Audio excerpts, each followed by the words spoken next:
Salve, salve, meus queridos e minhas queridas! Sejam bem-vindos aí a mais um quadro Inimigo dos Venenos Responde. Hoje responderemos 5 perguntas, uma delas sobre cardio, outra delas sobre treino de antagonista e agonista, outra delas sobre dores articulares, outra delas sobre frequência de treino na semana, outra delas sobre top 7 e outra delas sobre série de aquecimento e preparação. Então fica até o final se tu quer ver cada uma delas, beleza? Bom, vamos começar aqui pela de cardio, do @minichan, com o hashtag natalino.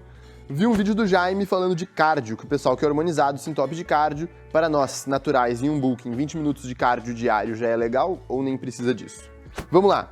Um ponto importante. Por que pessoas que usam drogas e esteroides anabolizantes ali fazem muito aeróbico? Porque tem todo um benefício cardiovascular envolvendo o treinamento cardio, né? E esses indivíduos, eles já têm uma piora desse sistema cardiovascular em função das drogas que eles utilizam. Então, se a gente for comparar indivíduo natural fazendo cardio, indivíduo hormonizado fazendo cardio, esse cara aqui que usa drogas precisa de muito mais do que a gente. No sentido não de fazer muito mais quantidade, mas no sentido de que é muito mais importante que ele faça cardio do que nós que não utilizamos substâncias façamos, tá? Porém, ainda assim, o cardio ele vai trazer benefício cardiovascular pra gente, ele vai trazer benefício no sentido de biogênese mitocondrial, o que vai melhorar a tua flexibilidade metabólica, vai melhorar a tua oxidação de gorduras, pode te favorecer no futuro cutting, tá? Então é interessante que sim, tu faça cardio. Quanto ao sentido de quanto fazer, cara, 20 minutos ao dia disso tá em bulking é muito bom. Eu, por exemplo, tô fazendo em média 30 minutos ao dia de aeróbico em bulking nos dias de treino. Nos dias sem treino, eu acabo fazendo um pouco mais, porque acaba variando muito com o quanto eu quero caminhar para pensar. Mas, basicamente, eu vou 15 minutos pra academia, volto 15 minutos da academia. Tem ali, não sei se vocês já viram eu gravando stories quando eu vou pra academia, mas eu forço para não ficar ofegante ali na câmera, porque é uma subida furiosa. Então, vai depender muito também da intensidade que tu faz, né? Não adianta tu ir 15 minutos ali caminhando pra academia e voltando, que daria 30 minutos no total, mas tu vai num pace de 4 km por hora. Isso não é cardio, tá? Então o cardio precisa necessariamente dar ali uma leve elevada na tua frequência cardíaca, então pelo menos uma velocidade média de 6 km por hora, e aí sim, um mínimo de 20 minutos tá muito bom, certo? Falando aqui agora então respondendo do Francis Chelli Campos. Hashtag natalino. Seria interessante ou não realizar séries de agonista-antagonista, intercalar as séries de peito com costas e tríceps com bíceps, ao invés de intercalar os exercícios como no vídeo? Pode sim, tu pode fazer essa variação, tá? Mas não é algo que vai repercutir em uma grande diferença e principalmente dependendo de como tu vai fazer, vai acabar prejudicando bastante o andar do teu treino, tá? Tipo assim, eu não lembro agora exatamente, mas basicamente, por exemplo, tu tá falando de intercalar, tipo, fazer uma série de bíceps, daí tu vai dar 2 minutos de descanso, vai fazer uma série de bíceps, vai dar mais 2 minutos de descanso. Então, cara, tu não vai estar gerando, se tu fizer já o gerenciamento de fadiga, simplesmente não chegar na falha em todas as séries, tu já não vai precisar dar, por exemplo, 6 minutos de descanso entre a cada série de tríceps, pra daí tu fazer, por exemplo, fazer uma série de tríceps, dar 2 minutos de descanso pra uma série de bíceps, depois descansar mais 2, 3 minutos, fazer mais uma de tríceps, isso aí é um exagero, tá? O que tu pode fazer é intercalar os exercícios, aí sim eu vejo sentido. Então, tu fazer, por exemplo, tu vai lá e tu vai fazer um exercício vamos supor que seja um treino de ombro e braço, por exemplo, onde tu vai fazer 3 exercícios de ombro, 2 exercícios de bíceps, 2 exercícios de tríceps, média de 2 a 3 séries cada um no máximo, tá? Se fizer mais que 3 séries para cada um ali nesse formato, falando em braço, já vai ser um volume bem alto. Então, toca ali 2 séries por cada. Então vamos supor que seja nesse formato aí, por exemplo. O meu último treino do ano foi assim. Eu não tinha recuperado absolutamente nenhuma musculatura e eu ia viajar no dia seguinte, não ia poder treinar durante uma semana, então eu fui com meu cunhado e foi esse treino que a gente fez. Então a gente basicamente fez daí sim. A gente começou por ombro, aí a gente fez o exercício de ombro focado na parte lateral e um desenvolvimento e um focado na parte lateral. Depois a gente fez mais, aí sim a gente foi intercalando. A gente fez um exercício de bíceps na polia, fizemos 2 séries, acabamos as 2 séries, a gente foi para um de tríceps, na polia também, fizemos 2 séries. Depois a gente fez um exercício de bíceps na máquina, 2 séries, depois a gente fez o exercício de tríceps novamente na polia, mais 2 séries, tá? Mas tu ficar intercalando cada série não é algo que vai ser muito relevante, principalmente porque daí tu vai dar um tempo de descanso muito longo, dependendo até da faixa de repetições que tu estiver utilizando, tu pode até esfriar aquela musculatura e precisar ali de um novo aquecimento, por exemplo. Tá? Então, por exemplo, eu estou trabalhando ali no supino com 140, 145 quilos, se eu ficar, por exemplo, eu vou fazer uma série de 140 quilos, eu vou fazer ali em média 6 repetições, e eu vou descansar 4 a 5 minutos para fazer a minha top set. Se eu descansar 4 a 5 minutos para ir fazer uma série de costas, e aí eu descansar mais de 4 a 5 minutos para eu fazer a outra série de peitoral, eu, ao menos, Bruno, não me sinto tão seguro para botar já 142,5 de novo, porque eu vou estar com meu peitoral bem frio. Então, tem que avaliar esse ponto também para ver até onde vai ser benéfico ou não, tá? Mas no sentido de ter realmente mais dissipação de fadiga, não vai ser um grande diferencial se tu já estiver dando um descanso adequado. Pergunta aqui do Gabriel Cruz. Fala, Brunão, parabéns pelo shape e pelo trampo. Muito obrigado, Gabriel. Teve um mês que eu tava progredindo carga no tríceps, mas vinha sentindo dores no cotovelo. Não me impedia de progredir, mas doía bastante. Qual a melhor opção quando precisa progredir carga, mas há algum incômodo nas articulações? Tá. Primeiro ponto, se tu tá tendo ainda a capacidade de progredir, mas tá com incômodo articular, a gente tem que ver talvez se isso não é da faixa de reps. Então, eu, por exemplo, quem me acompanha lá no Insta sabe que eu tô há uns 2 meses e meio, acho quase 3, treinando só a faixa de 6 a 8 repetições. Tô progredindo bem, as cargas estão aumentando, a força tá vindo bem. Eu gosto muito de trabalhar nessa faixa, me sinto confortável. Então, todas as manipulações que eu tô fazendo estão sendo apenas no volume de treino, tá? Alguns exercícios estou fazendo ali em 4 a 6 também. Agora, tem pessoas, por exemplo, até ali na consultoria, aluno que trabalha um mês em faixa de 4 a 6 começa a sentir dor articular. Aí não tem o que fazer. Ele vai trabalhar um período nessa faixa, depois ele vai lá e começa a trabalhar em torno de 8 a 10, 10 a 12 novamente, tá? Então, esse é um primeiro ponto. Ver qual faixa de repetições você está trabalhando, ver se não é interessante isso, está trabalhando uma faixa de repetições menor, se não é interessante aumentar um pouco ela. Outra opção, o volume provavelmente está adequado para ti se tu está conseguindo ter uma progressão bem acentuada, mas eu diria para tu reduzir levemente esse volume de treino e ver se isso melhora essa dor articular ou não, tá?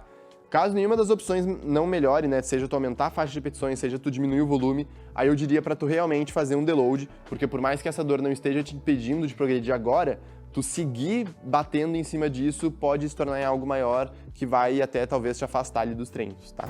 Bom, pergunta aqui do Elivelton Nishimoto, #natalino. Bruno, quando você tem pouco tempo para treinar na semana, melhor opção seria dividir o treino em push-pull legs 2 vezes? Porque eu tentei fazer o treino em 5 dias, só que pela falta de treino, acho que isso de falta de tempo, da metade do treino para baixo já não tinha tanta qualidade. Valeu, Brunão. Elivelton, eu não entendi ao certo a tua dúvida. Eu imagino que tu aí, por exemplo, tá querendo dizer de tu ter, em função do tempo de treino, talvez que tu esteja realizando um descanso curto. E aí, por estar fazendo um descanso curto, na metade do treino em seguinte não tá rendendo. Não sei se é isso, ou se talvez eu tô entendendo errado. Mas, cara, eu só costumo botar 6 treinos na semana para pessoas que não vão conseguir treinar mais do que 40 minutos por dia. Então, tipo assim, aluno que tem ali de 45, 50 minutos por dia, normalmente ele treina em regime de no máximo 5 vezes. Aluno que tem no máximo 40 minutos, aí às vezes eu acabo colocando ele para treinar 6 vezes na semana, onde ele vai fazer ali uma média de 10, estourando 12 séries por treino, tá? Então, assim, tu pode fazer essa divisão de push-pull legs, vai ter que ter mais atenção em relação aos teus descansos, tá? Mas, fora isso, cara, avalia também a questão de quantas séries tu está fazendo hoje, porque se tu for olhar o vídeo sobre volume, tu vai ver que eu trago ali um estudo que mostra justamente essa relação de se tu tá dando um tempo de descanso curto, tu necessariamente vai ter que fazer mais séries. Ou, se tu tá fazendo descanso longo, então, realmente, tipo, faça menos séries e vê como é que tu adequa a isso, tá? Um ponto muito importante. Vamos lá. Pergunta agora do Murilo Specian 9863, que é a penúltima pergunta. #natalino. Como funciona a questão das top sets? Como fazer? Quantas vezes na sessão de treino e quando fazer? Natalino, top set é basicamente um nome para a série até a falha, tá? É a série em que tu vai chegar na falha. Tu vai fazer sempre na última série de cada exercício, tá? Para justamente a gente não ter um impacto maior da fadiga que ela causa. Por quê? A gente tem uma diferença bem grande numa série em que tu vai fazer com uma repetição na reserva, ou seja, parando apenas uma repetição antes da falha, e uma série em que tu vai fazer essa repetição e vai chegar na falha. A gente tem uma diferença bem grande no sentido de fadiga, que cada uma causa, porque a fadiga ela cresce de maneira exponencial quanto mais próximo da falha estamos. Ou seja, tu fazendo essa última repetição, tu acumula muito mais fadiga do que se tu não tivesse feito. Tipo, muito mais. Não é algo tipo, tu fez mais uma repetição e tu acumulou um pouquinho mais. Não, é bem diferente. Então, por isso que a gente faz na última série de cada exercício, para que ela não impacte muito no restante ali da performance dos treinos, tá? A forma como tu vai realizar ela aí depende. Tu pode aumentar a carga para tu chegar para tu chegar na falha, na faixa de repetições proposta, ou se tu tava fazendo exemplo com uma carga em que tu sabe que tu falha em 10 repetições, que é a carga que tu tem que falhar, mas nas séries anteriores tu tá fazendo 8, ou seja, ficando ali com 2 repetições na reserva, aí na top 7 tu vai até a falha aumentando simplesmente o número de repetições, entendeu? A forma como tu vai fazer ela vai depender da faixa de repetições que tu tá utilizando no teu treino e da carga que tu tá utilizando nas séries anteriores à top 7, que seria basicamente só uma série onde tu chega na falha. Apenas isso. Sobre a como fazer, então, expliquei, como funciona, expliquei, quantas vezes na sessão, isso vai depender de quantos exercícios tu tem. Implementa ali na última série de cada exercício. Eu, particularmente, não acho interessante tu ter um treino com muitos exercícios, tá? Então, estourando ali 8 exercícios no treino já é um ótimo número. A maioria dos treinos que eu faço e que eu costumo estruturar vão ficar ali na faixa de 5, 6 exercícios, alguns chegando a 7, tá? Quando é uma rotina full body de 3 vezes na semana, às vezes eu utilizo mais exercícios, então às vezes eu chego em 8 exercícios, diluindo melhor o volume entre eles, justamente por ser um treino full body, onde a gente vai estar trabalhando todas as musculaturas. Bom, vamos lá então agora para a pergunta do Wellington Gustavo, que é a última pergunta do vídeo, que é basicamente perguntando sobre séries de aquecimento e preparação, tá?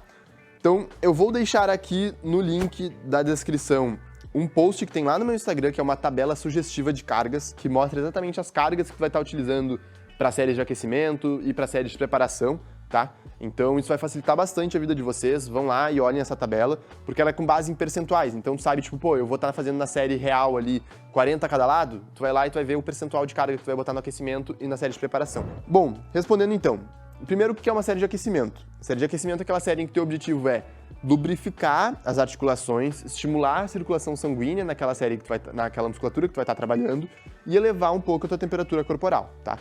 Esse é o primeiro ponto, esse é o objetivo da série de aquecimento. Por isso, tu vai fazer com uma carga reduzida, tá? Então vai fazer ali 50%, por exemplo, da carga que tu faz na série de trabalho, e aí tu pode fazer mais repetições do que tu faria na série de trabalho. Exemplo, tá fazendo 10 repetições, tu vai fazer ali em torno de 15. Vai fazer 6 repetições na série de trabalho, vai fazer com metade da carga, objetivando 10. E por aí vai, tá?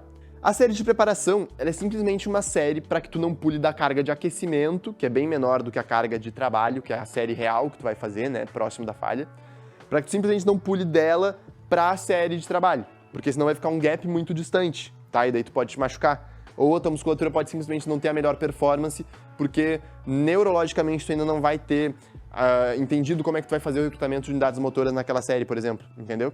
Então é basicamente para tu te adequar ali, pegar a mecânica do movimento, entender como é que tu vai estar realizando ele, e daí tu, tá, beleza, pá, show, entendi, então agora eu vou pra série pesada.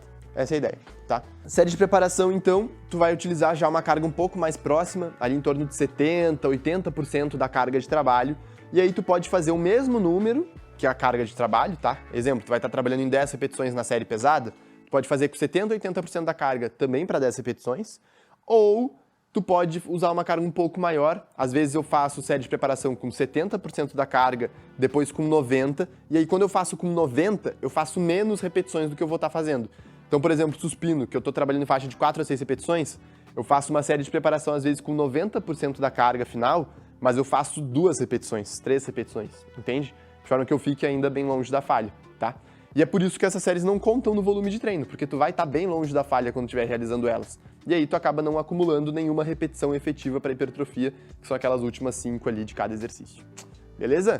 Creio que isso responde todas as dúvidas do vídeo de hoje. Então, se tu gostou, te inscreve no canal, compra teus suplementos com o cupom Brunão na Growth, que isso me ajuda muito. E não deixa de ativar o sininho e deixar o like, beleza? Beijo, um abraço, até a próxima.